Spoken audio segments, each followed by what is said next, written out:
Hi, beautiful people. My name is Kristen. Thank you for stopping by my channel to hear about the books that I read in the month of March.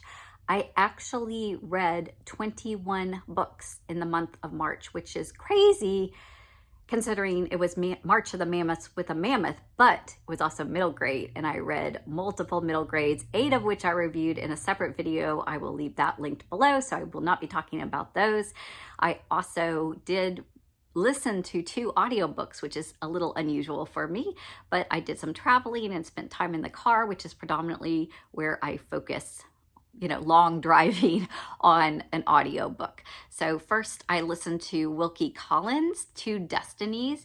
This was very typical Wilke Collins. He is very dramatic and very much in that old school vein of what needs to be proper and done right and all those kind of things. And there's just always drama and angst and mystery.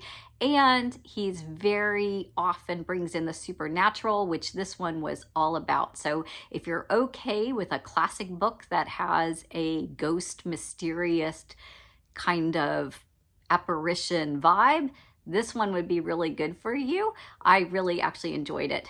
I also listened to Edith Wharton's Ethan Frome, and that was a short little story, and I love her writing. She just has such beautiful descriptions of particularly time and seasons and settings. But this book was a little out there. It's basically kind of supposed to tell this angsty story of a gentleman who's basically caught up and ruined by an affair. So it's kind of scandalous in that sense, but I enjoyed it. And when you're driving, it was certainly enjoyable enough for that. So those were my 2 audiobooks, which were classics. Now I also read 2 other classics. So the first was One Flew Over the Cuckoo's Nest by Ken Kesey. So this had been on my TBR for a long time. You, my viewers, bumped it up to have to read in 2023, and I did. So this is the crazy house, right? This is a group of gentlemen, and some of them you get the distinct feeling that they weren't so crazy until they went through this. Very strong personalities. This has the famous character of Nurse Ratched, who is kind of against the, I almost want to say prisoners, because I get that feeling, that they're not in the mental hospital because they're all choosing to be there. Like they all want to get better. It's like, it's got that real creepy kind of vibe. And though I predicted part of the ending, it's still a very shocking ending. So I agree with the people who said that. Is it worth reading? Probably once. Probably once it's worth reading. But if you like the creepy element, it's probably a 4-star range. For me personally, I'm gonna go with a 3-star. I'm glad I read it. Don't really intend to read it again, but it was a very entertaining and engaging book to think about.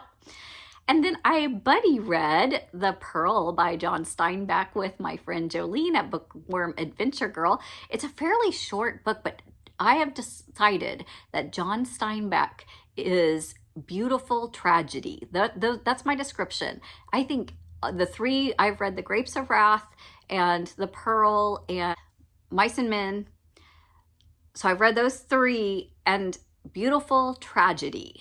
His writing just draws you in and just really paints the picture. You can smell things, right? When you're like reading Steinbeck, and you feel things because you get that kind of drawn and invested. But it's tragic. It's tragic stories. And I think he was telling a lot of commentary about his feelings about things that really were happening in a very safe way, in the sense that he wasn't directly addressing it, but he was addressing it through his writing. So The Pearl is the story of a very impoverished family who discovers a pearl of great worth and their quest. And it's a kind of a reflection on greed and society, and how do we manage that disparity of income levels, and where is the line of humanity versus capitalism and fair trade and all those kind of issues. So, very, very gripping story. I mean, that is definitely a 4-star, 4.5 even star kind of a book to me. So if you're looking kind of for a place to start with Steinbeck, I really think that's a good one. For nonfiction, I actually also did a buddy read. This is with Dia from Novel Idea, and we read Crazy Horse by Larry McMurty. So we thought from the cover and everything that it was kind of going to be more focused on the modern day retelling of his story, where they're building the monument to Crazy Horse in South Dakota. But it's a very well documented history lesson on Crazy Horse and everything we know about him and everything we don't know. He was a very private kind of person who really had inspiration in nature and would go off on his own in a lot. So there weren't a lot of witnesses to a lot of things that, or even important things that happened to him, because he would be off on his own. But Larry McMurty does a beautiful job of just helping you start to wrap your brain around the culture of the Native American and the struggle. And particularly, I was really struck by the language.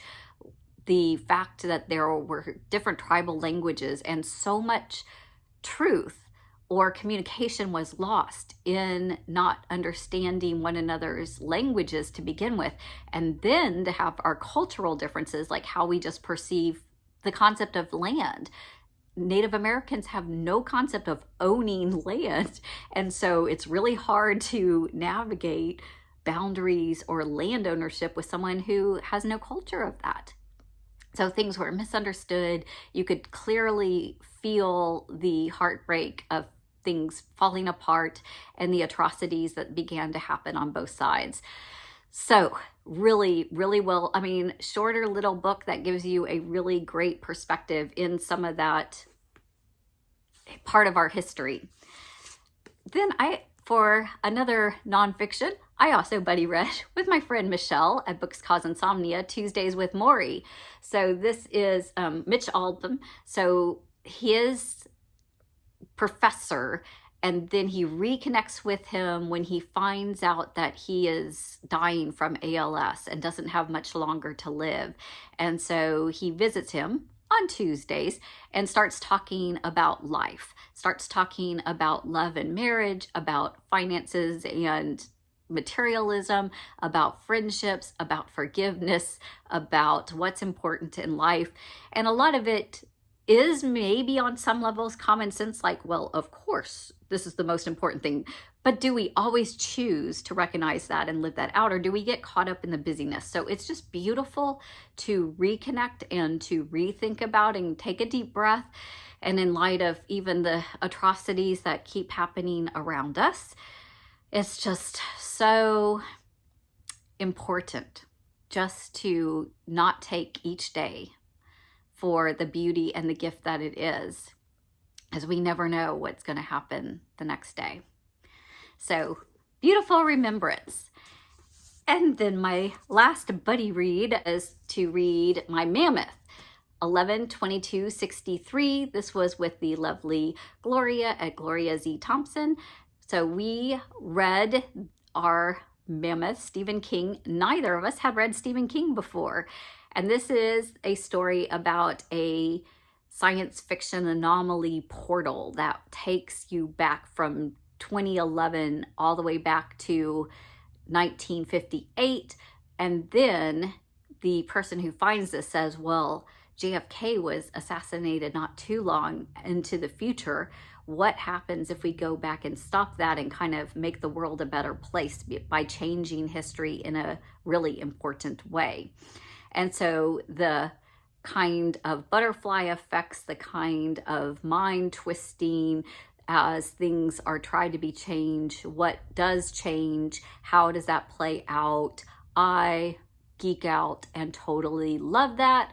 I had a great time with Gloria as we would try to guess what was going to happen next and what we wanted to have happen. And then a lot of times we'd say, this is what we want to have happen, but that is so not Stephen King. So we know that can't happen. And we were kind of right on that.